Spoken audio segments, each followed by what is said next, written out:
So yes, today we're getting into the stuff that, I don't know, might be the stuff that you probably really wanted to learn when you thought about coming to this class. We're going to be defining critical race theory, defining intersectionality, white privilege, white fragility, all these terms that are thrown around today. And I would probably say that 90% of the content tonight will actually be direct quotations, and mainly direct quotations from the people who have been propagating the social justice agenda and the social justice ideology. Basically because people can make the accusation, oh, you're only referencing or you're only studying Christian resources that are talking about the primary resources. And so to protect us from that, we're going to actually engage with the primary resources. So I did the due diligence of buying these books and giving these people money. And yeah, I know. So I bought these books. These books that we're specifically going to be pulling from, you've probably heard of them before. One of them is called How to Be an Anti-Racist by Ibram X. Kendi. It's the #1 best-selling book, New York Times best-selling book. It's being used to create public school curriculum. You maybe heard of the book, White Fragility. It's been around for a while now. Again, a New York Times best-selling book. Robin DiAngelo is consulted often in universities and public schools for content on these things. Another book, which is more academic, it's just called Critical Race Theory. It's by a few of the scholars that founded critical race theory. And so it's more of the technical side of what critical race theory is and how it was formulated, and a couple other books that we'll pull from. But so it's going to be pretty much entirely quotations. So it's going to be me reading a lot of things, but it should be good. And I got some good graphics in here too that should help space it up. If we need more chairs, which I think we do, we might have to just do that right now before we start. Oh, that's fine. Do we got enough? 1, 2, 3, 4, 5, 6 chairs. And we should be good. Yep, we're good. Okay. One review slide from last week. It's not on your notes. If you guys remember, we ended with the new morality. If you remember, we kind of ended with this hegemony thing. This idea, again, hegemony are these things that are associated with the dominant group or the group in power. So whether it was logic or mathematics, whatever it is that's associated with the group in power, that's the hegemonic power structures that need to be overturned. And so, again, the new morality, any action that seeks to create equality of outcome and overthrow hegemonic power structures is the new morality. That is, again, this is social justice. So again, I kind of said, like, if burning and looting, because it adopts this Marxist, utilitarian, pragmatic ethic, if burning and looting a store is thought to overthrow the hegemony, the hegemonic power structure, it's just and it's right, it's moral. As it pertains to the white hegemony, the work of anti-racism is the new morality. So we, again, as whites, we're all white in here. If we are to be just or do some type of justice in the society, our job is to do the work of anti-racism, and we need the help of CRT and intersectionality to do the work of anti-racism and to become woke. So we're going to look at a little bit of some graphics that I actually found on Facebook, probably a year and a half ago now, when things were really starting to heat up in this whole topic of social justice. Somebody posted this graphic, this picture of justice, and I thought it was like, oh yeah, that is a great description of the world's idea of justice, of social justice. So the first one is this: inequality, unequal access to opportunities. So obviously you see, the tree's tilted. The one side of the tree has all the apples, the other side has barely any, and one person's getting apples and one person is not, and that is inequality, unequal access to opportunities. And obviously, we can kind of miss the point if we think too much about just food. So, everybody should at least have food. Obviously, remember we said that there's this idea of it's not unconditional. If you don't work, you don't eat. If you're able to work and you don't, you shouldn't be able to eat. Paul said that's a commandment that he gave the Thessalonians. So we have to nuance this a little bit. So think of the apples as more of like resources, financial resources, things like that. Then you have equality, ? Evenly distributed tools and assistance. Okay, now they have equal-sized ladders. Oh, isn't that nice? But nope, ? Equity, custom tools identify and address the inequality. So this is a big thing today.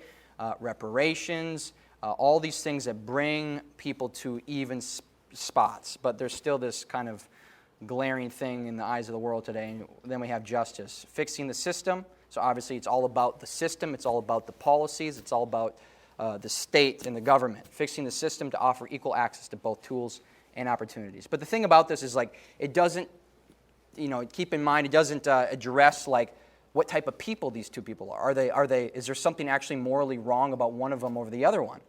And it could very well be that the one on the left was actually a wicked person and got what they got, unjustly. But again, in this whole idea of social justice, the moral characteristics of somebody, truly like a Christian moral, Christian virtue, the Christian heart, those things aren't considered at all. That's just out of bounds. You're not even thinking about it. It's exclusively about just what you have, and everybody needs to have total equality. So this is, again, justice in the social justice movement. So woke, basically two definitions. Awakened, to be woke is to be awakened to the reality of power dynamics. So be awakened to the reality of oppressors and oppressed. So to be woke as a white person means you recognize that you are an oppressor simply by the color of your skin, and that you realize that you have oppressed people and that you are in privilege. And now, obviously, the next step of that is to do the work of anti-racism, which we'll get into pretty in-depthly coming up here. It's also you're alert to injustice in society, especially racism. So that's actually Oxford Language's dictionary definition of it: alert to injustice in society, especially racism. That's what it means to be woke. And so the ideological tools of anti-racism and wokeism actually isn't even, I don't think, considered a word yet, but it soon will be. But it is certainly a word that's being used a lot. The worldview, the ideology of wokeism. Again, the two tools that you need to use are intersectionality and critical race theory. So intersectionality. Kimberly Crenshaw was the progenitor. Maybe you've heard that name, Kimberly Crenshaw. There's a picture of her. First introduced intersectionality in a polemical 1989 scholarly law paper called Demarginalizing the Intersection of Race and Sex, a black feminist critique of anti-discrimination doctrine, feminist theory, and anti-racist policies. And it gained further clarity, this idea of intersectionality gained further clarity in her 1991 essay, Mapping the Margins, Intersectionality, Identity Politics, and Violence Against Women of Color. So that is one of the most famous academic journal articles that has been written on this whole topic of intersectionality and critical race theory and things like that, and the whole social justice movement. Maybe you have read it before, I don't know, but it is a very, very, very key article in this whole timeline of this movement.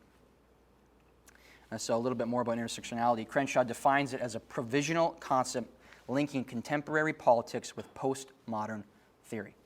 So again, that's why we went through postmodernism and the worldview of postmodernism, because the people that are coming up with these ideas that are being employed today, they consider themselves postmodernists. They pull directly from postmodern theory and the postmodern worldview. So that's why we needed to understand that whole idea of language and social construction and local knowledge and this standpoint epistemology. I know what I know simply by what I feel and from my standpoint in the world, and I can't really critique anybody else's standpoint. So all these things are starting to be employed, and so as we start to go through some of these quotations, keep your eyes out for these postmodern themes and also these Marxist themes as well.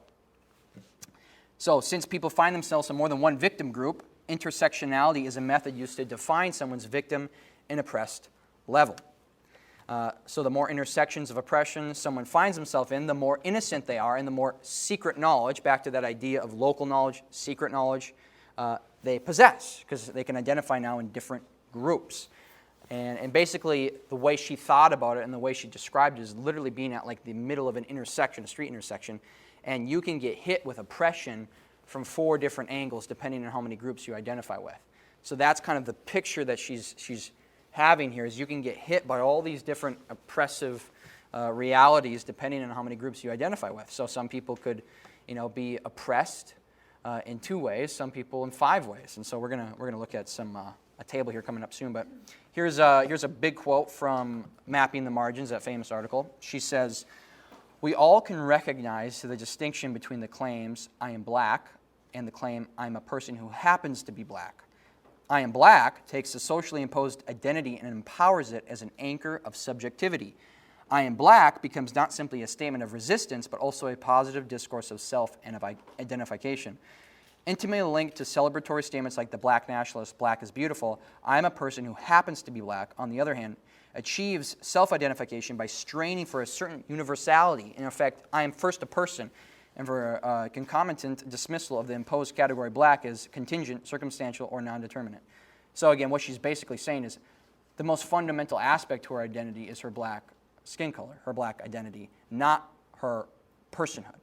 And that's the case because, again, the whole idea of universality and transcendent objective reality is denied by postmodernism. There is no objective reality. There is no transcendent reality. There is no universality. So this idea of personhood, as though we all are universally persons by some objective transcendent standard, that's foreign to postmodernism. It's obviously foreign to her idea of intersectionality and her idea of identity. What's fundamental in her identity is her identity group, which is her being a black woman. So you can see that clearly in that quote. Here is a table of intersectionality. So you got two sides, the oppressed groups, the oppressor groups. I'll give us some time here because I gave you a blank table. But this is just the way it is. Like the oppressed group, female. The oppressor group, male. The oppressed group, minorities. Obviously, oppressor group, white. You got LGBTQIA+. What is the oppressor group? The heterosexual and the cisgender. You got Muslim as oppressed group. The oppressor group is Christian. And that is just so interesting. So interesting because when you look at the Islamic culture, and especially the Islamic states that are ruled by Sharia law or whatever, like they are the most oppressive people, especially towards women. Like they just objectively are. And so it's really interesting that in America, at least, the Muslim would be considered the oppressed group and the Christian the oppressor. And it's obviously because Christian is the dominant, the dominant religion in America, and it was really the religion and the faith that really founded America, and obviously America in the law system and the Constitution. Everything was very much intertwined in a Judeo-Christian worldview. So obviously, Christianity has been married to the dominant group, the power group, the people that are in power. So obviously it's automatically an oppressor group versus the Muslim or any other religious group that is less or inferior. The immigrant is an oppressed group. The U.S. born is oppressor. The inner city can be considered, if you're from the inner city, you can be considered an oppressed group. If you're from suburban or rural areas, you can be an oppressor group. Broken home, two-parent home, again, a really interesting thing because we would say that coming from a two-parent home is a great thing. That's good, that's biblical, that's right, that's just. There's something really awesome about that, and it creates amazing benefits for children as they are raised. But because there's such great benefits to it, and it puts you at an advantage over people that are in a broken home, you're now considered an oppressor. Uneducated versus educated, obviously, poor versus rich, and this is an interesting one, fat versus skinny, or in shape. There's a huge movement right now of this whole, basically, I don't know, it might be just called fat theory. A part of, like, you can think of critical race theory, you can think of queer theory, all these different theories. You actually have like a fat type theory where people who are overweight are oppressed because of their weight. They're not getting as many opportunities. People don't think they're as attractive, whatever it is. But again, when you think about that, obviously there can be some things that determine if you're overweight or not. But fundamentally, though, we would say that we need to steward our bodies and take care of our bodies. So again, it falls really kind of outside of the whole idea of Christian stewardship. So that's the intersectionality table. You guys all got it written down? Good? Awesome. Okay. Here is this is interesting. I acquired this from a source I will not say. This is a worksheet given over Zoom, because it was during COVID, from a Minneapolis public school system, middle school class. The name of the instructor was on it. I cut it off, so I know who she is. It's a girl. But again, here's this is public school system curriculum. Look at the intersectionality. Types of oppression: racism, sexism, religious oppression, heterosexism, and xenophobia. Privilege groups: white, male, Christian, Protestant. They even got specific. Heterosexuals and U.S. born. I am in every single one of those categories. Targeted groups: people of color, black, Asian, Native, Latino, female, Muslims and others, gay, lesbian, bisexual, transgender, immigrants, documented or undocumented. And so then the question is, how does it feel when you think about being in each of these groups, privileged and targeted? And so again, this is actually very common. This is in the school systems around the country. That's why you go on the news and you see constant clips of parents going to the school board freaking out over the critical race theory and the intersectionality being put into the school system. It's like every day you see a new video of this. I just saw another one on Facebook today. It was fantastic. It was a black couple laying out how BLM and critical race theory is evil. It's phenomenal. So this is in the school system, and to act like it's not is just crazy. We got to understand this. But yeah, it's blatant. It's there. So you're getting. You're supposed to feel a guilt of just simply being, white, male, a Christian, a heterosexual. Lots of the heterosexual and a Christian, that is right. Obviously, that's right. You can't control if you're male or female. You can't control if you were U.S. born or not. You can't control any of these things. I mean, really, it's just unbelievable. Okay, critical race theory. Okay, there's going to be a lot of stuff here. A lot of big block quotes. Some of them are going to be in your notes. I left a big open space because some of these big block quotes I wasn't going to put on there and just take up too much space. So you can just jot down things that you would want to jot down from these big block quotes.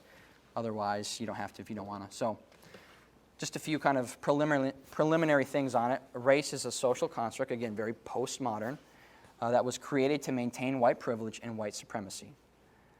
The term critical means that its intention and methods are specifically geared toward identifying and exposing problems in order to facilitate revolutionary political change. So notice the revolutionary political change. It's very much, there is action in critical race theory. It's not just this boring, no action, no purpose type of thing. No, they're embedded within critical race theory is this idea of revolution, really, overthrowing the power structures. It is revolutionary, political change. It's dangerous. That's why we see the crazy looting and rioting and the burning down of cities. It actually has a goal, and people are doing the goal. They're doing this. Critical race theorists tend to lean either more Marxist or more postmodern, so there's a little bit of a spectrum, which is interesting, because remember what I said, Marxism and postmodernism they should be oil and water. They should be.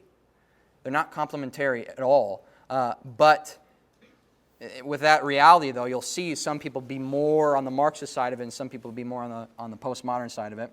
So the Marxists prioritize the economic differences, because obviously that's what Marx prioritized between races, while the postmodernists focused on the use of white language as the means of oppression. Again, remember how postmodernism was all about language? The postmodernists focus on things like microaggressions, hate speech, safe spaces, cultural appropriation, implicit association tests, media representation, and whiteness. And microaggressions, maybe you've heard that term before, basically anything that could offend somebody. I think a friend of mine went to the doctor.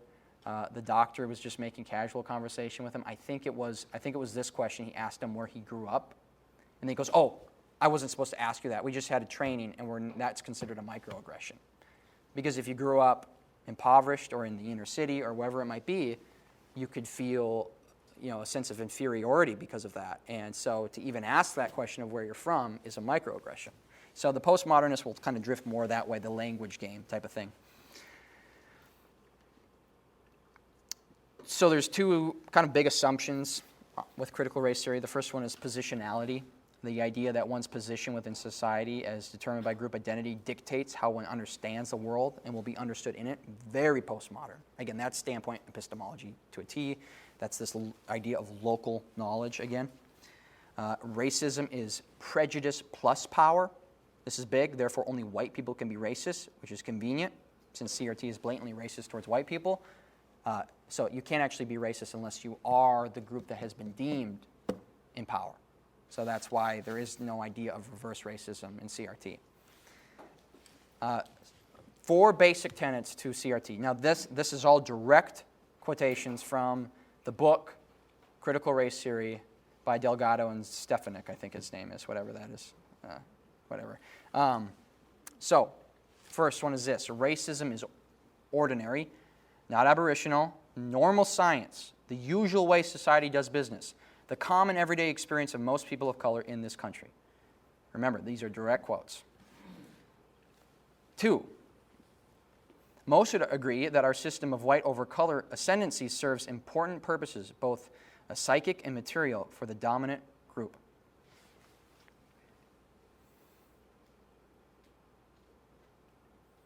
So a couple finer nuances or points underneath point number 2. Might be a little small. The first feature, ordinariness, it's a technical term, means that racism is difficult to address or cure because it is not acknowledged. Colorblind or formal conceptions of equality expressed in rules that insist only on treatment that is the same across the board can thus remedy only the most blatant forms of discrimination, such as mortgage redlining or immigration dragnet in a food processing plant that targets workers, or the refusal to hire a black PhD, rather than white colleague or college dropout, which stand out and attract our attention. So ordinariness. So the basic idea is that, most of the racism that goes on in society is kind of under the surface, and you don't really notice it, and it's kind of subconscious type things. The second feature, sometimes called interest convergence or material determinism, adds a further dimension because racism advances the interests of both white elites materially and working class white psychically. Large segments of society have little incentive to eradicate it. So that's interest convergence. 3, the social construction thesis. It holds that race and races are products of social thought and relations, not objective, inherent, or fixed. They correspond to no biological or genetic reality. Rather, races are categories that society invents, manipulates, or retires when convenient. People with common origins share certain physical traits, of course, such as skin color, physique, and hair texture. Again, there are some grains of truth in this, certainly. But these constitute only an extremely small portion of their genetic endowment, are dwarfed by what we have in common, and have little or nothing to do with distinctly human, higher-order traits, such as personality, intelligence, and moral behavior. That society frequently chooses to ignore these scientific truths, creates races, and endows them with pseudo-permanent characteristics is of great interest to critical race theory. So a lot of that is actually true. This idea that race isn't necessarily the subjective thing. It is kind of a construction in a sense. So I like John MacArthur's quote, "A broken clock is right 2 times a day." And anything that is just blatantly false in every way doesn't often get adopted into a society. There has to be grains of truth to kind of, the poison pill that's covered with sugar or something, or put butter on a pill to give when you feed your dog or whatever if you need to give medicine. And that's the reality. You think of Satan too. He masquerades around as an angel of light to deceive people. So there are going to be aspects of truth. But again, this is obviously coming from a very postmodern idea though, which is kind of feeding into this social construction idea, that everything is socially constructed. Differential rationalization, so this is underneath point number 3. The dominant society racializes different minority groups at different times in response to shifting needs such as labor market. So differential racialization. Here we go. Intersectionality and anti-essentialism. Essentialism. It's actually not a word because the word check did not like that I spelt it that way, but that's how it's spelled apparently. No person has a single, easily stated unitary identity. A white feminist may also be Jewish or working class or a single mother. An African American activist may be male or female, gay or straight. A Latino may be a Democrat, a Republican, or even black, perhaps because that person's family hails from the Caribbean. An Asian may be recently arrived Mon Hmong or a rural background and unfamiliar with mercantile life, or a fourth-generation Chinese with a father who is a university professor and a mother who operates a business. Everyone has potential conflicting, overlapping identities, loyalties, and allegiances. That's intersectionality. So intersectionality is a fundamental tenet of critical race theory. A unique voice of color. Coexisting in somewhat uneasy tension with anti-essentialism, the voice of color thesis holds that because of their different histories and experiences with oppression, Black, American, Indian, Asian, and Latino writers and thinkers may be able to communicate their white counterparts to their white counterparts matters that the whites are unlikely to know. Minority status, in other words, brings with it a presumed competence to speak about race and racism. And so that, again, is the idea of local knowledge, standpoint epistemology, totally applied. And this gets really, we're going to look at this next week, but this gets really bad when it's obviously applied to how we read the Bible, because the issues of injustices and justice in the Bible is considered to be, white people are considered to be unable to really understand what the Bible's teaching about this, because we can't see these things. We don't have this secret knowledge. We don't identify with oppressed groups, so we can't actually interpret Scripture properly in that regard. And that is being applied in hermeneutics all the time today, and Bible interpretation. So the legal storytelling movement urges Black and brown writers to recount their experiences with racism and legal system and to apply their own unique perspectives to assist law's master narrative. So, and obviously you hear this all the time, just, white people are said, just listen. Ask about their experiences. Let them tell you what they've gone through. Don't question it. Just listen and just affirm it. Because we have no ability to critique that local knowledge because of postmodernism again. Here's a few more quotes from Critical Race Theory, the book. Although CRT began as a movement in the law, it has rapidly spread beyond that discipline. Today, many scholars in the field of education consider themselves critical race theorists with CRT's, you're supposed to be either, whatever. CRT's idea is to understand issues of school discipline and hierarchy, tracking, affirmative action, high-stakes testing, controversies over curriculum and history, bilingual and multicultural education, and alternative and charter schools. So, obviously, they're saying it's being applied into the school system. It is, in every way. Another quote from Bell and Stefanik. Unlike other academic disciplines, critical race theory contains an activist dimension. It tries not only to understand our social situation, but to change it, setting out not only to ascertain how society organizes itself along racial lines and hierarchies, but to transform it for the better. Again, there's action behind it. There's a goal. Here's Derek Bell. He is actually the progenitor of critical race theory. He's the one that founded it. Delgado, the other guy I mentioned, he was one of the original guys, a part of it, though. Certainly a part of that group, that main scholar group. Oh, man, I went backwards. Okay. Known for interest convergence, the idea that whites have only allowed rights to Black people when it was in their interest to do so. It's a very interesting assumption. It is a dismissal idea, which basically says that no progress has actually been made in racial justice. Because any perceived progress is actually just a part of interest convergence. It's just like, oh, well, whites just allowed it just because of their own interest. They gave a little because they have this, they might not even be consciously understanding the fact that they're still seeking their own gain in every way. So it's totally a dismissal idea. You can't prove it.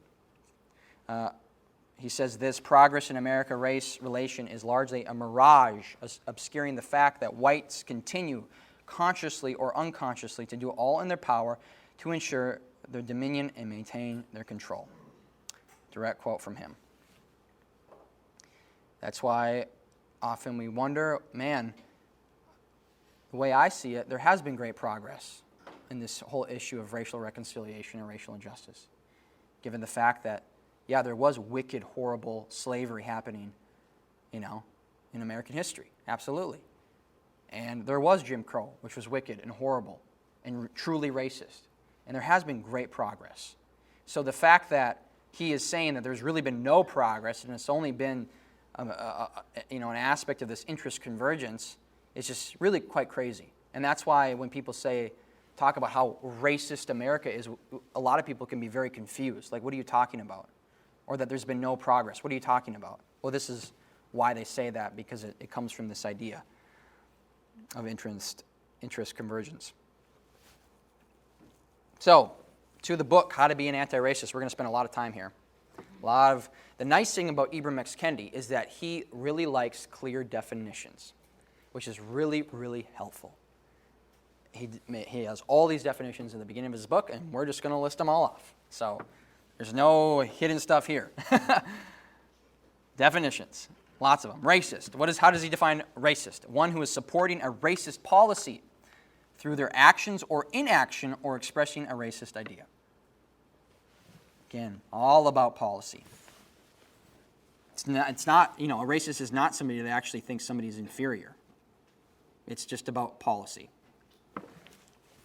Anti-racist.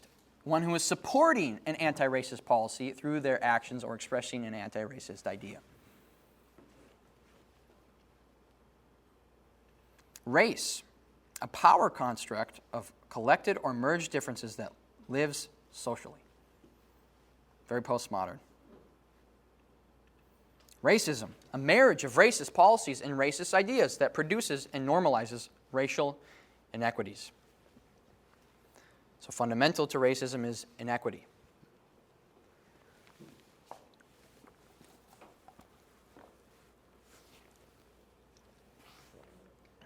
I'm going to keep going. Racial inequity. When two or more racial groups are not standing on approximately equal footing. Keep in mind that there is no more questions asked. It's purely, are these two people, a white person and a black person, on equal footing? It does not matter if they have made vastly different decisions in their life individually, because the individual does not matter to anti-racism and to critical race theory and to postmodernism. Everybody is a part of the group. The individual does not exist. So those types of questions are not asked, ever. You will not see it. It's all about the product. Are these people on equal footings?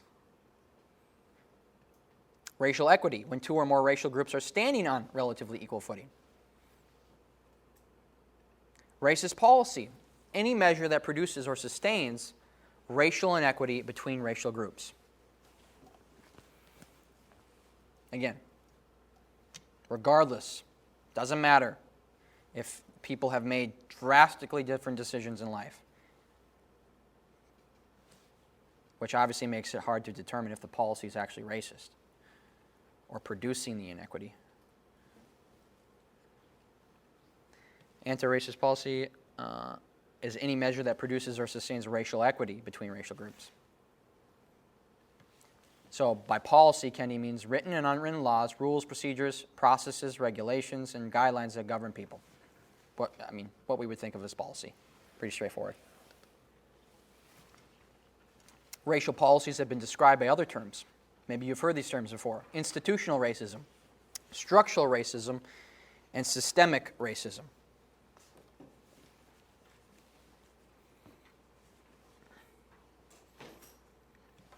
So, racial discrimination, another definition, is an immediate and visible manifestation of an underlying racial policy. So, keep in mind, think about that definition for a moment. How we would usually think about racial discrimination is somebody treating somebody like badly or sinfully based upon the color of their skin. Like thinking of them inferior and you superior by the color of their skin. That's not it at all. It's a manifestation of an underlying racial policy. So, racial discrimination is inequities, not being on the same footing, by resources, by socioeconomic status, by what you have, by the opportunities you have. It has nothing to do with how you actually view the person. Nothing. Nothing. That's why it's really easy with these definitions to just accuse people of being a racist when there's actually no evidence of what we would consider as racism there. They're operating on two totally different definitions, in two totally different worlds. We are versus the actual social justice movement. So focusing on racial discrimination takes our eyes off of the central agents of racism. Racist policy and racist policy makers are what I call racist power, says Kendi.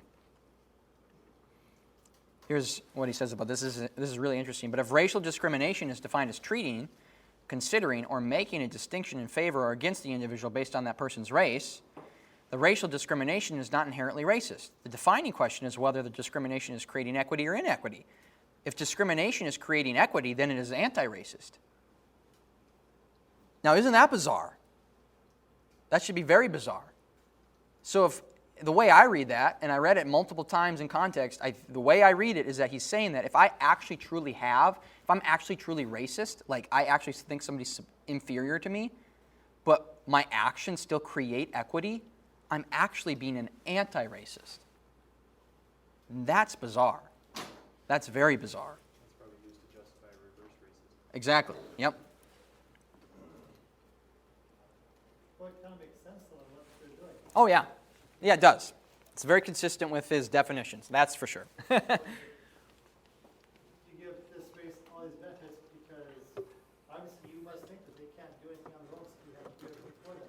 Right. Well, that's a very racist attitude. Because of color of skin, they'll never achieve anything they're worth this group of people will never achieve. It is. We have to give them everything. Exactly. It's racist, but it's creating equity for that, so. Yep. Exactly. A few more quotes.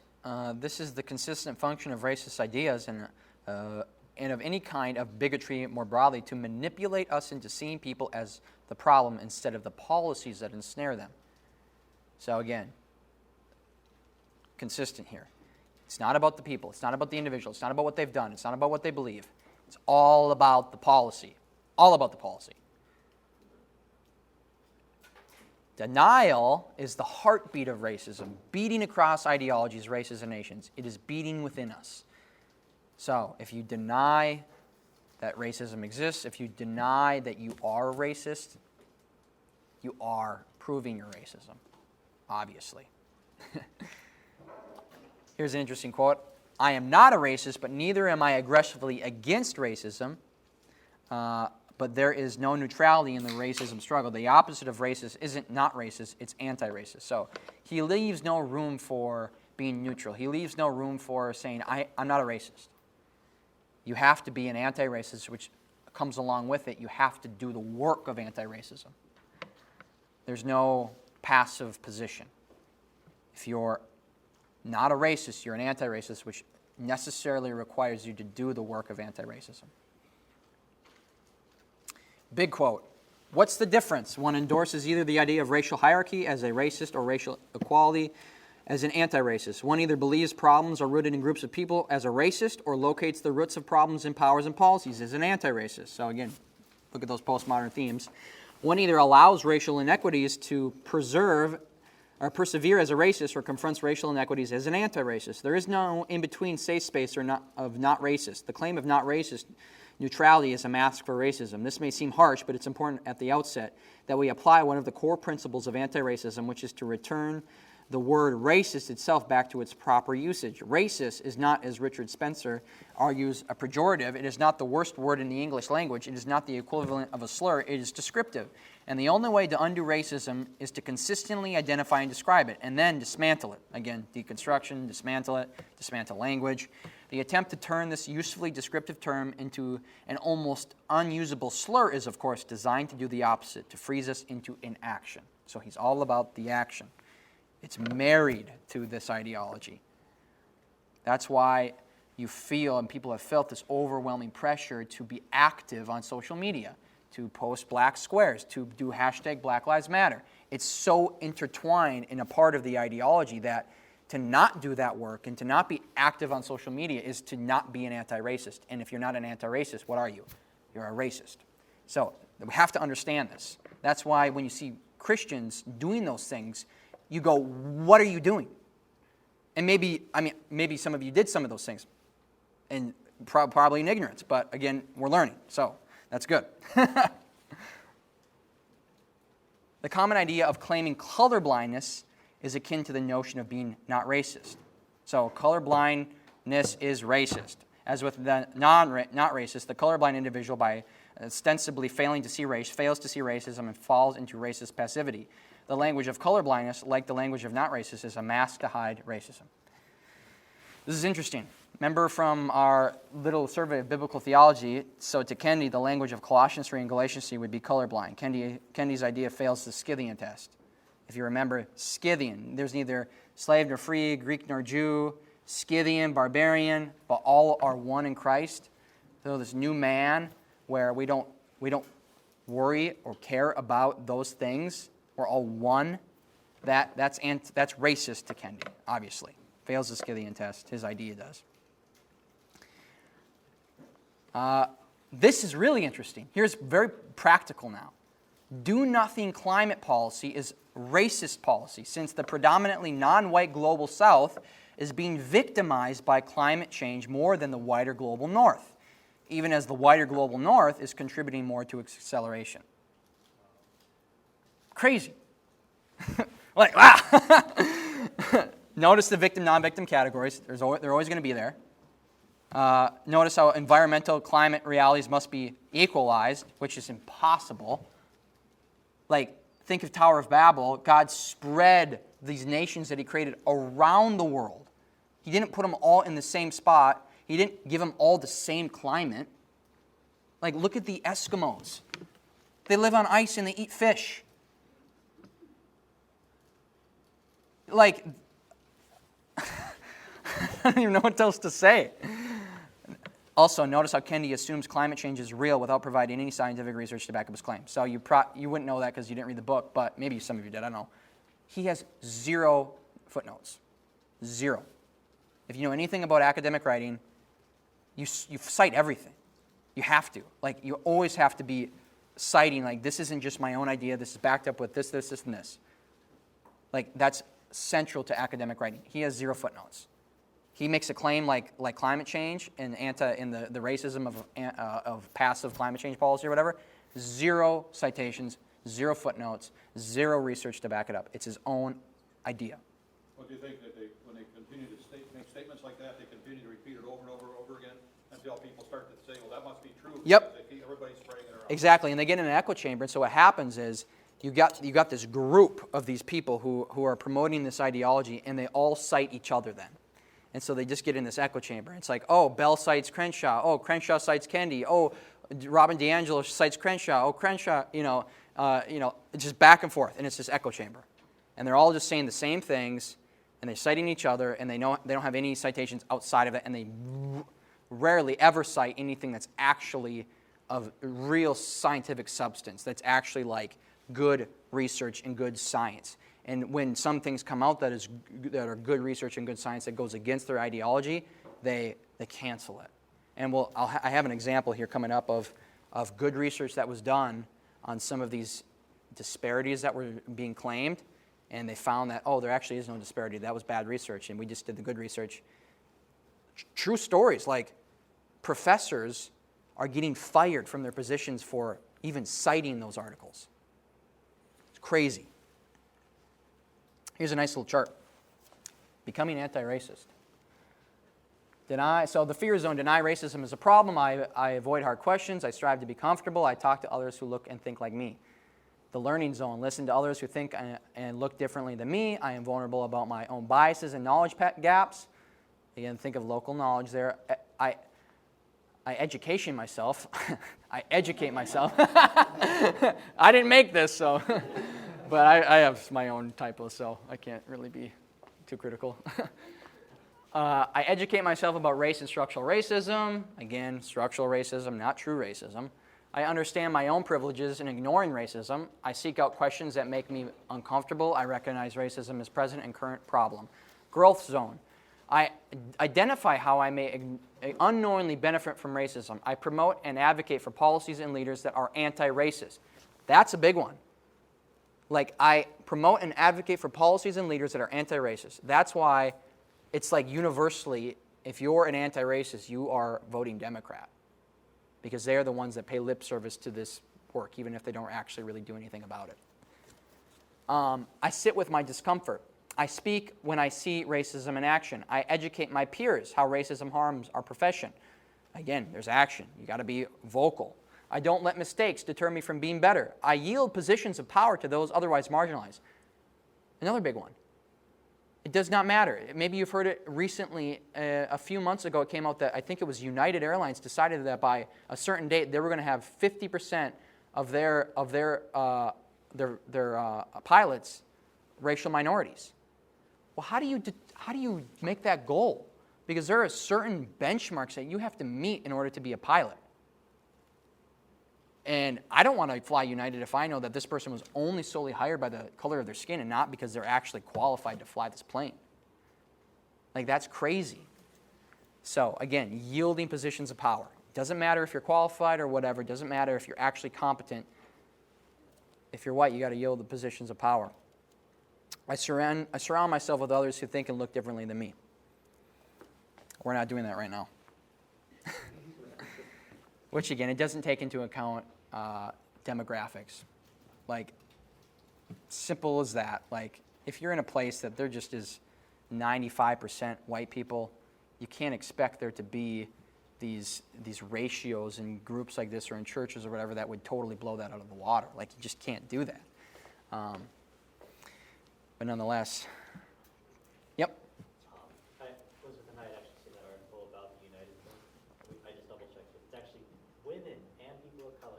So Oh, there we go. More intersections. Yeah. Yes, of course. So, disparities and inequities. We're going to look at this a little bit more. Here's some, I'm going to list a few inequities that Kendi lists are big ones in society. The first one is this. Again, he offers no citations for this. So this is just him saying that this is a stat. He doesn't actually have research to back it up. That he cites. Maybe he does. I don't know why he wouldn't have cited it if he does. 71% of white families lived in owner-occupied homes in 2014, compared to 45% of, what is it, Latinx? yeah, it's supposed to be Latino. So like instead of Latino, it has an X, so it's gender neutral. Oh, Latinx families and 41% of black families. So that's a big one for Kendi. And that actually might be true. That's probably actually a true stat. But again, Kendi says that racial equity would be if the percentages of all three were relatively the same and nearing the 70s or even 90s. So let's just say that 70% of people from every single racial group are lived in owner-occupied homes. But again, no questions are asked about the decisions that somebody is making that might lead them to be able to own their own home. And that's not part of it. It's all about the policy. What policies are keeping this from being realized, this goal of complete equality in that regard? So their approach would not be to try to solve the underlying problems that are affecting those communities. It would be to create government programs Yep. that Yep. So put policymakers in place, elect policymakers that will pass policy that will, yep, give houses away. Yep, exactly. Because you can't actually create this any other way than that. White lives matter to the tune of 3.5 additional years over black lives in the United States. Kendi says that. That's actually probably true as well.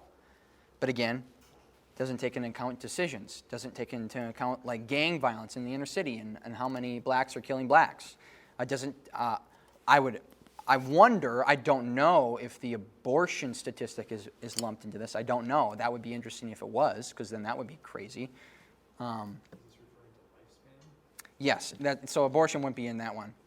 This one it might be, though. Black infants die at twice the rate of white infants. He just says that. Now, if he is including, like, he says infants, so I'm assuming he means living, like a child that's born. So I would assume. But again, doesn't take into account any decisions. It's just observations. This is one that I didn't get from Kendi. He probably brings it up in his book. But this one is actually widely talked about. This is like the one all over the place. I pulled this one from Voddie's book, but the police are 2.5 times more likely to shoot and kill a black man than a white man. So that's the big one going around. We're going to look at that one a little bit more specifically. So, I shouldn't have that out there yet, but okay, ignore that last one. A closer look at 2.51 stat. correlation is not causation. Maybe you've heard this if you've done some research classes or some science classes. When we do research, we're trying to figure out what is the cause of this thing that I'm observing. There could be things that are correlated with a cause that we don't know yet. And so the thing that might be reported to be the cause, it might actually just be a product of the true cause that we haven't discovered yet. And so that's a whole part of science and doing research where you try to, figure out, only test one factor so you know if it's actually a correlation or if it's actually causing something. So univariate analysis is often misleading, and that's what this stat is. It's a univariate analysis. So the best seen in the wage gap debate. So the idea of we're going to take the amount of money that men make, we're going to take the amount of money women make, and we're going to compare them, and that's the only variant that we are going to consider, the only factor that we're going to consider, even though there's probably 50 more factors that actually feed into like how much money you make. And so univariate analysis is often misleading, and that's what this stat is. It's from a univariate analysis. So the solution is to use race-specific violent crime as a benchmark. This was articulated in a famous paper, and this is a quote from that paper. When violent crime is used as a benchmark, anti-black disparities in FOIS, which is fatal officer-involved shootings, disappear or even reverse. And so Bauckham says, in commenting on that, he says, in other words, it is white people who are actually shot at a disproportionately high rates when the number of interactions with police is tallied up. So you take into account people who have guns, the criminals who have guns, or and are actually violent in this interaction, and you take into account how many times they actually interact with a police officer, and you find that it's actually just somewhat disproportionate that whites, with the number of interactions they have with police officers, are actually getting shot more. So, now this is really interesting. So this study, this is the study that I was mentioning. It was attacked immediately as racist. One researcher was demoted from his position at Michigan State for even citing it, not just being a part of the research.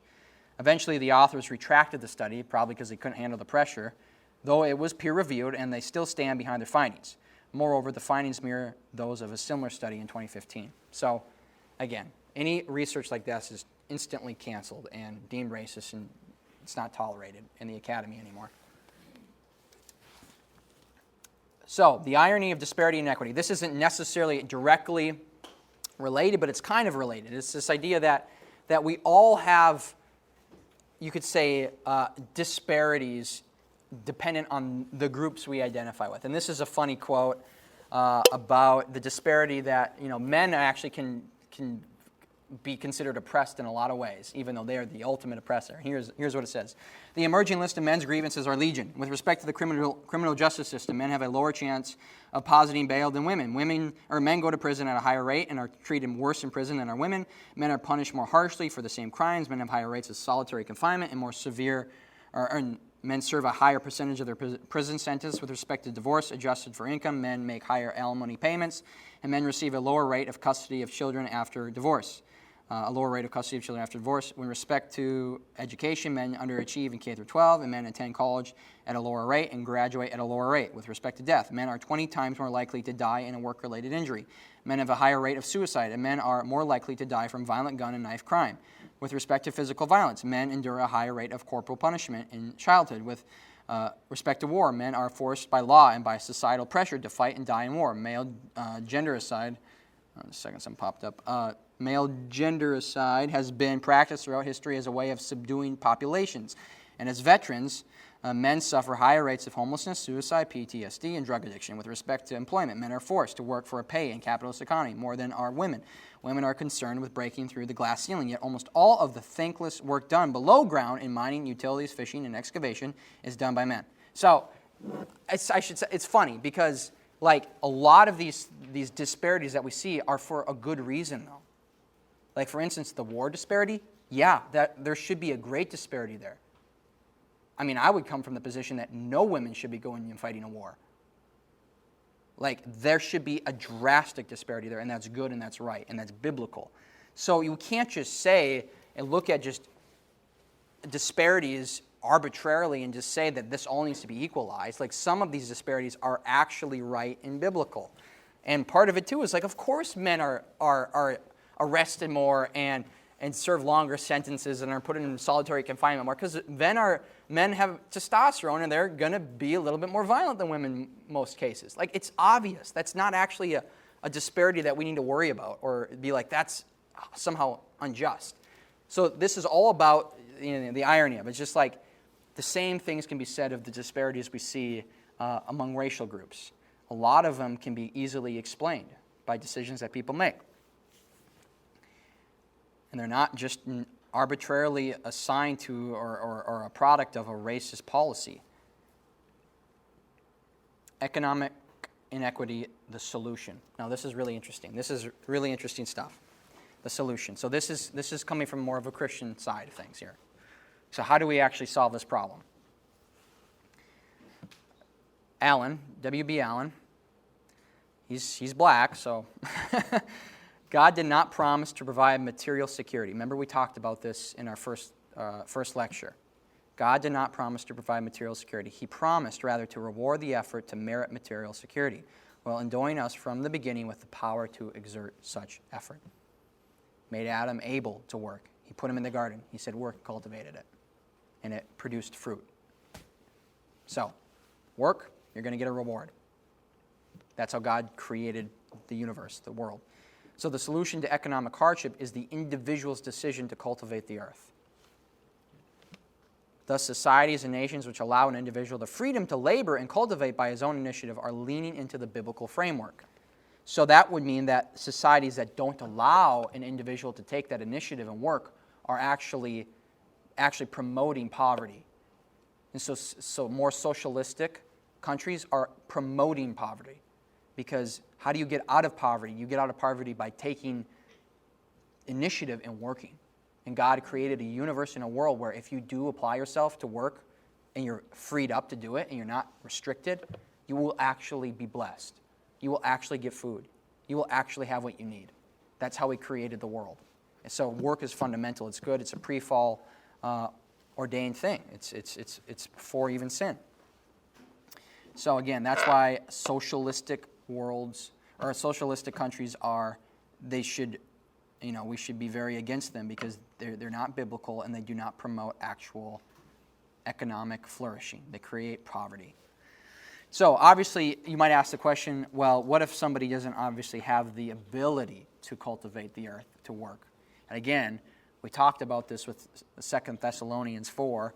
I remember I gave that analogy of, when I was in Ethiopia, and all these little boys were running up to us and asking us for money. And the guy that I was with, the Egyptian who grew up in Africa, said, go get a job, go get a job, go get a job. You can work. You're able. And then the guy that was severely disabled, who had barely, didn't really have any legs at all and just crawled on the sidewalk, he gave him money. And he tells me, I gave him money because he can't work. So that's how we think about those things. Who do we provide for? And again, how do we provide? We provide by charity, by mercy. The church, obviously, and the religious institutions, they have the jurisdiction to distribute resources in that way, not the state, not the government. So that's how we provide for people that aren't able. But if you're able, you should be in a society, you want to be in a society where if you're able, you can actually apply yourself and work. It's fundamental to how God created the world. So economics and the free market are colorblind.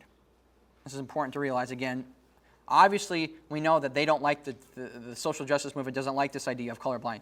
But the reality is economics is colorblind. This is an idea from Allen. So think about it this way. Thus, when individuals are given the freedom to participate in the free market, it creates wealth regardless of skin color, because people want to make money. It's the way it is. If somebody of a different color comes up to you and say, hey, I want to buy what you're selling, sure, I'll take your money. I'm in it to make money. Economics just really is colorblind. So poverty is perpetuated by slothfulness, laziness, and victim mentality. Again, 2 Thessalonians 3. Poverty is perpetuated by increasing government control of resources. Look at Venezuela. Look at Cuba. Look at North Korea right now. It's more socialistic. Where do you see a ton of poverty? In those countries. Starvation. Venezuela is the craziest of things because they have so much resources, it's out of control. Oil, food, agriculture, everything they have. They have precious metals, they have diamonds, they got everything, and they are starving. Why? Because they're socialistic. It's as simple as that. Their government has not allowed the person to apply themselves to work freely. So the paradox then is that presumptions about what is needed for black progress are the very things that stymie black progress. That's a quote from Allen. The paradox then is that presumptions about what is needed for black progress are the very things that stymie black progress. So this is a very interesting thing. In addressing Jim Crow laws, Allen says the reason such laws were required in Louisiana, Tennessee, and Georgia. Again, Jim Crow laws were objectively racist from how we would define racism. That's true.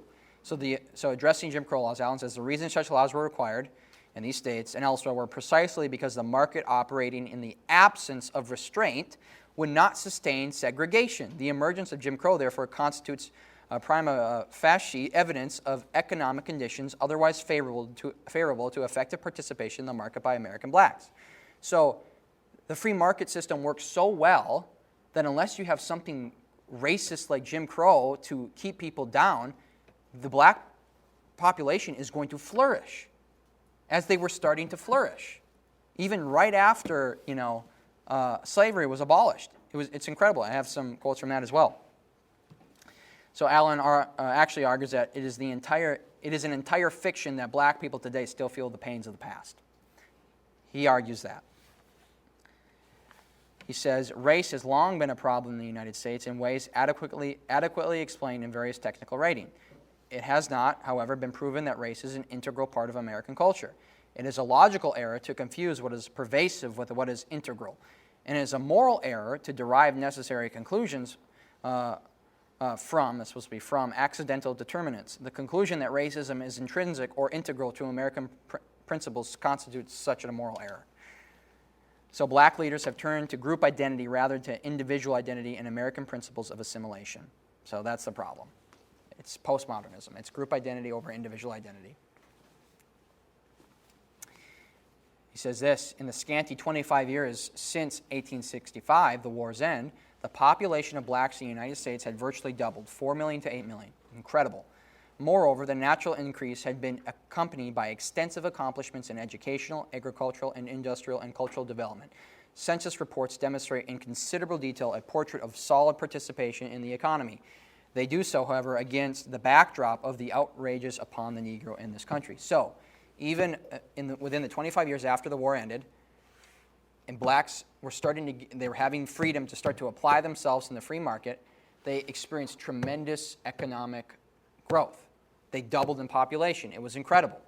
Even among the fact that there were still a lot of true racists in America, which is incredible. So even with still real pressure, true racist pressure, they were still seeing this incredible flourishing because of the free market and because of hard work, because of taking initiative individually.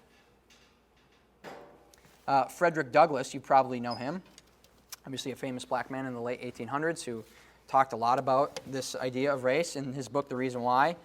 As to the increased resistance this is a large quote, so this is going to be a couple pages, but it's really, really good. As to the increased resistance met with of late, so again, he's talking about this resistance that's, you think of Jim Crow type resistance, but I think this was a little bit before that, but still there's obviously a lot of truly racist people in the country. So as to the increased resistance met with of late, let us use a little philosophy.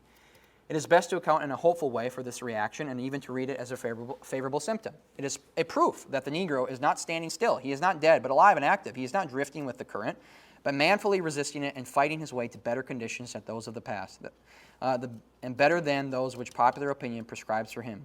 He is not contented with his surroundings, but wholly dares to break away from the path and hew out a way of safety and happiness for himself in defiance of all opposing forces.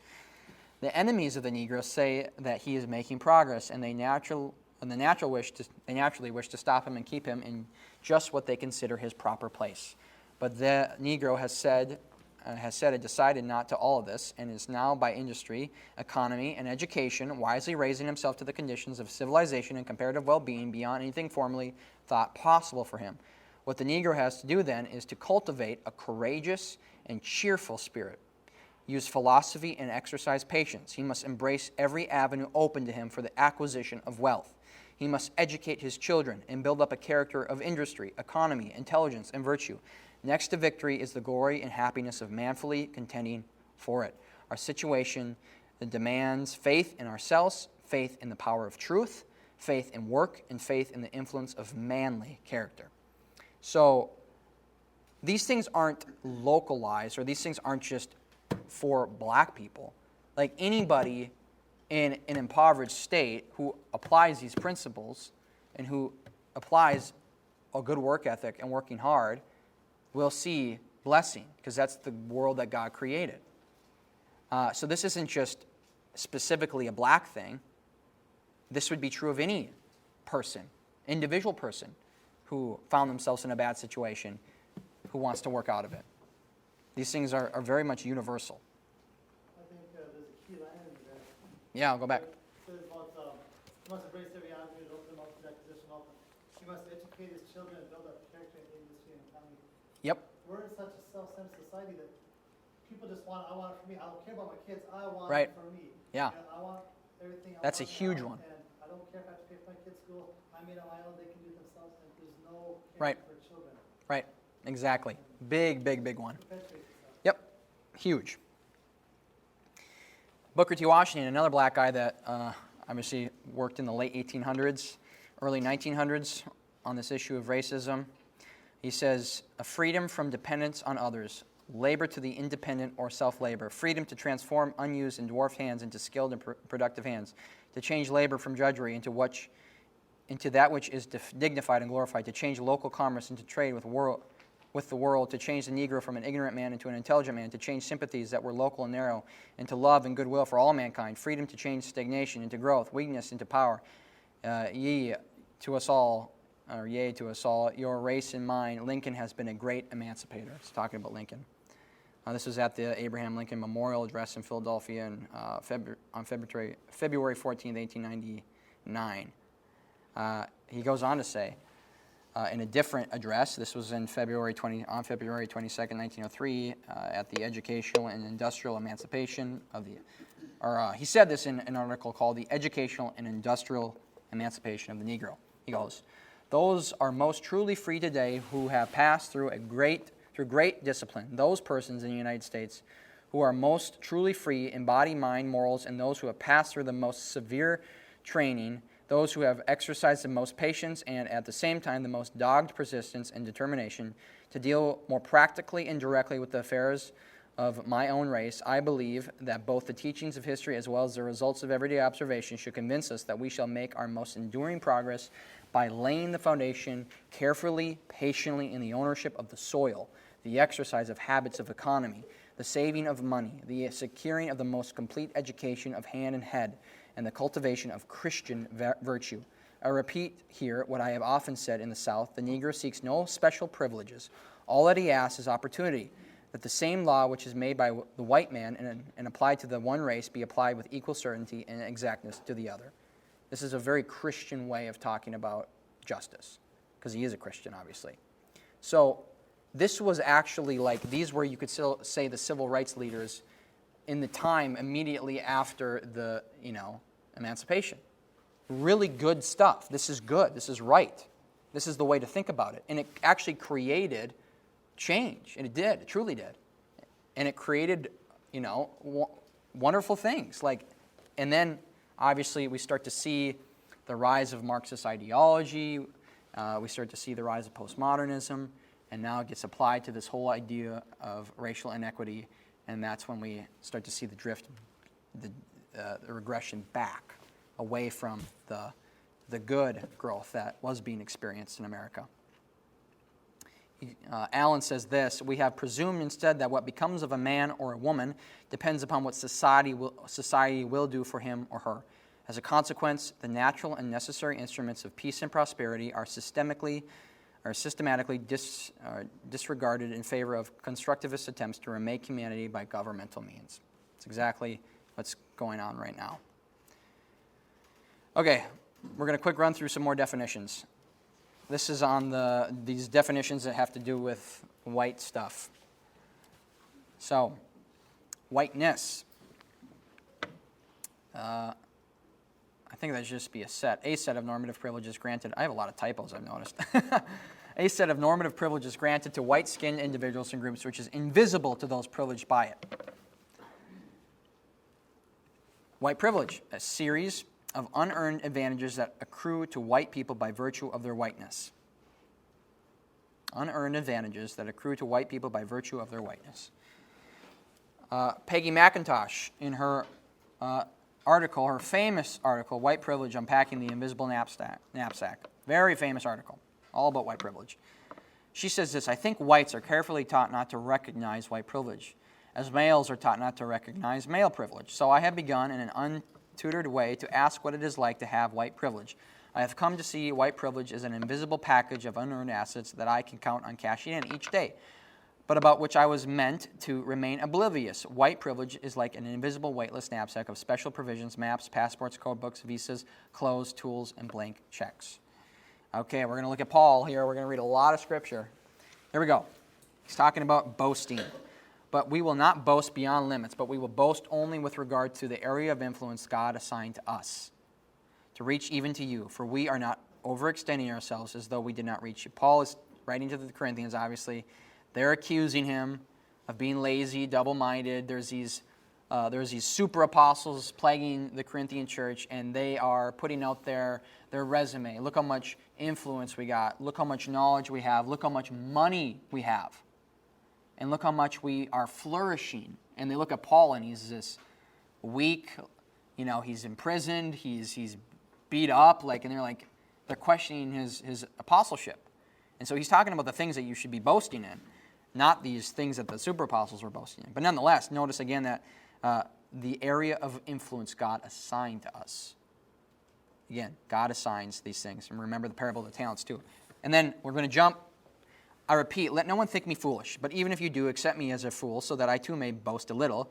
What I am saying with this boastful confidence, what am I saying with this boastful confidence? I say not as the Lord would, but as a fool. Since many boast according to the flesh, I too will boast. For you gladly bear with fools, being wise yourselves, for you bear it if someone makes slaves of you, or devours you, or takes advantage of you, or puts on airs, or strikes you in the face. To my shame, I must say, we were weak. We were too weak for that.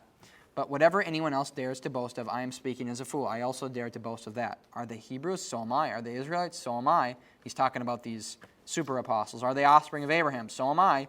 Are they servants of Christ? I am a better one. Am I talking like a madman? Far greater labors, far more imprisonments, with countless beatings, and of often near death. 5 times I received at the hands of the Jews the 40 lashes, less than one. 3 times I was beaten with rods. Once I was stoned. 3 times I was shipwrecked, a night and a day. I was adrift at sea, on frequent journeys, in danger from rivers, danger from robbers, danger from my own people, danger from Gentiles, danger in the city, danger in the wilderness, danger at sea, danger from false brothers, in toil and hardship, through many a sleepless night, in hunger and thirst, often without food, in cold and exposure. And apart from other things, there is the daily pressure on me of my anxiety for all the churches. Who is weak? Am I not weak? Who is made to fall? Am I not indignant? If I must boast, I will boast of the things that show my weakness. The God and Father of the Lord Jesus Christ, he who is blessed forever, knows that I am not lying. At Damascus, the governor under King Aretas was guarding the city of Damascus in order to seize me. But I was let down in a basket through a window in the wall and escaped his hands. I must go on boasting, though there is nothing to be gained by it. I will go on to visions and revelations of the Lord. This is funny. I know a man in Christ, he's talking about himself, who 14 years ago was caught up in the third heaven, whether in the body or out of the body, I don't know. God knows. And I know that this man was caught up into paradise, whether in the body or out of the body, I do not know. God knows. And he heard things that cannot be told, which man may not utter. On behalf of this man, I will boast. But on my own behalf, I will not boast, except of my weaknesses. Though if I should wish to boast, I would not be a fool, for I would be speaking the truth. But I refrain from it, so that no one may think more of me than he sees in me or hears from me. So, Paul lists out a bunch of privileges and things that might be even considered not privileges, oppressive things. But he actually considers them privileges.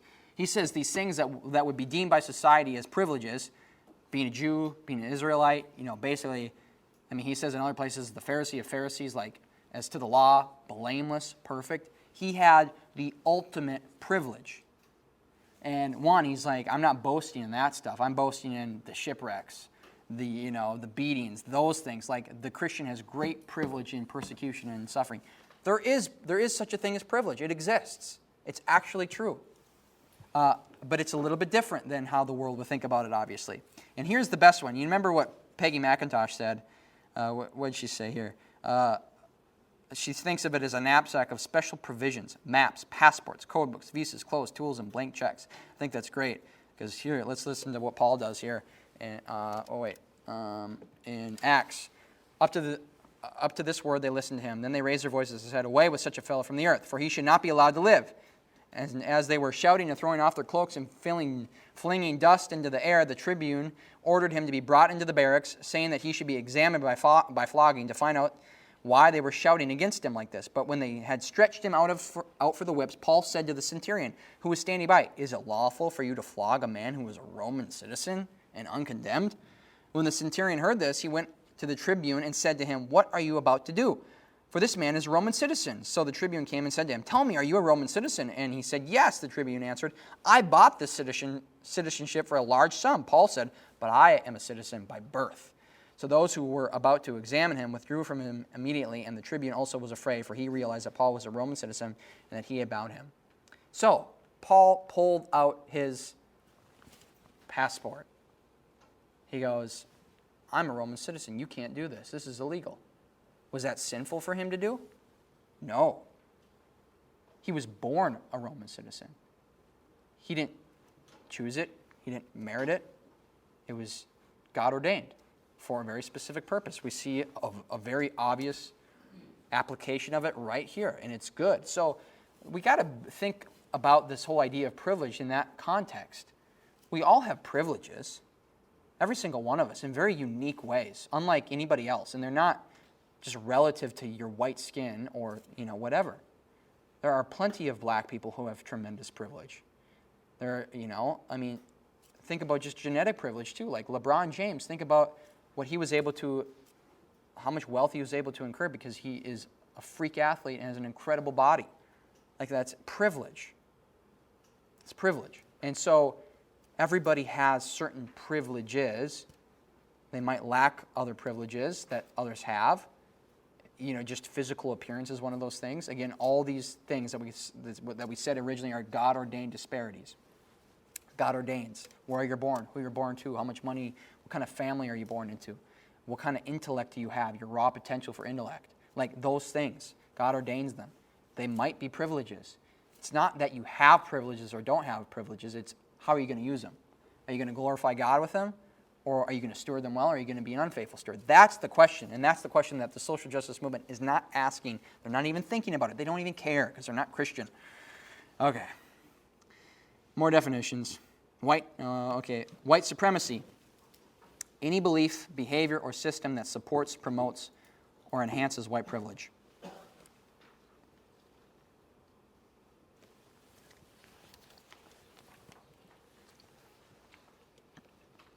Here is a nice chart. This has been in the news very recently, this week. This was leaked from some Iowa public school district that this was part of their curriculum. Fox News ran a story on it. PragerU ran a story on it. I'm sure many others did. But you have the overt white supremacy, so socially unacceptable. This is the stuff that, again, like, this is the obvious stuff, but most of the racism that takes place and white supremacy that takes place in a society is actually this covert stuff, the stuff that, you don't see. It's kind of just ingrained in you. So the overt stuff, you've probably you're reading it right now: lynching, hate crimes, swastikas, KKK, burning crosses, the N-word, racial slurs, racist jokes, and neo-Nazis. Notice that, again, this is tiered, so the stuff at the very bottom of the triangle is like the least of the white privilege type stuff. The stuff closer to the line is, again, almost about to cross over into overt white supremacy. Make America Great Again, that line is almost to the point of being overtly white supremacist, which is interesting. Because there's a lot of people who say that slogan and have zero intention of having it be anything about race at all. They might have totally different ideas behind what that means. So that's a very interesting thing. Again, obviously look at denial of racism. That's in the covert white supremacy, denial of white privilege, whatever. You can read through it. You can go back, watch the video, read it over it again. But this was just in the news. A few more definitions. White complicity. White people, through the practices of whiteness and by benefiting from, I always mess it up, from white privilege, contribute to the maintenance of systemic racial injustice.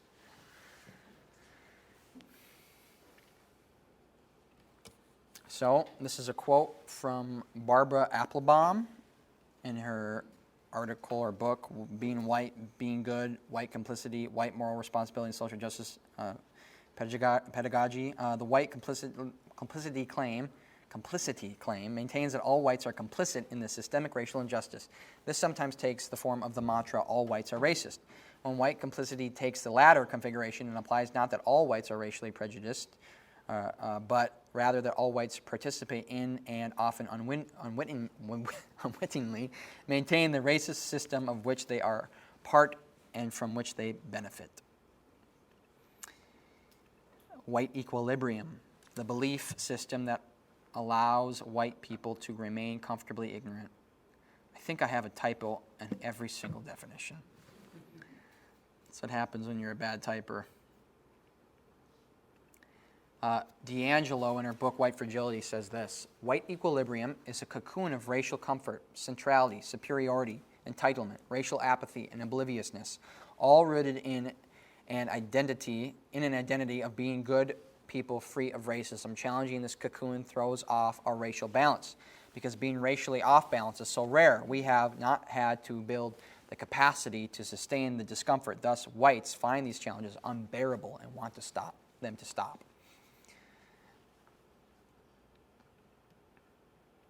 White fragility. Obviously, That's why the movement's able to go so fast, because they get called racist, they just find it unbearable, and they'll do anything to not have that label attached. right. Stop, so. Exactly. So, White Fragility, this is obviously the name of her book. This is her whole big idea that she promoted, the inability and unwillingness. So, this is Baucham's definition of it, but we'll look at a quote of, well, he might actually quote her, I don't know. The inability and unwillingness of white people to talk about race due to the grip that whiteness, white supremacy, white privilege, white complicity, and white equilibrium exert on them, knowingly or unknowingly.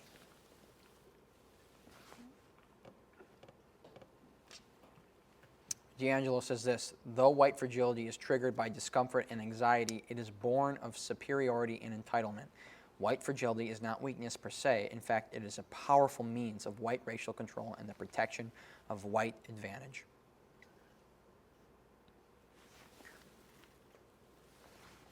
Okay, last slide, and then we're done. This is really a culmination of it all, and this is how, I'm going to put it up here in just a second. This is basically a chart that I screenshotted. I stole from John Harris. He gave a podcast episode, man, it was probably over a year ago now, called "Why Are All My Friends Marxists?" and forming a new religion. So we start to see these things categorized. So how social justice parallels the gospel. So white, male, straight, privilege. That is the original sin. So to be white, to be male, to be straight, that's your original sin.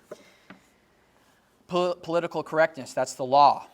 Woke is being born again. Liberal politics, that's the sacraments. Woke leaders are the priests. Sociology is the canon. Equality is heaven. And victims are the saints. So how social justice contradicts the gospel. Focus. External behaviors instead of heart condition. Very obvious. Very obvious. The group. Oppressor classes instead of individuals. Very obvious. Order. Sanctification precedes justification. It's totally meriting. You have to do this work of anti-racism. You have to merit this, but you'll actually never get there because racism is so structural, so systemic that it's a cancer in your bones, and you'll never actually not be a racist if you're white. You just can't escape it. You have to continually do the work. One of the previous slides had white savior complex. So if you're a white person who's anti-racist, you're still racist because you have a white savior complex. Yeah. So there's no win. Yeah, there is no win. It's totally horrible. Power, perpetual repentance instead of justification. Okay, so that's the last slide.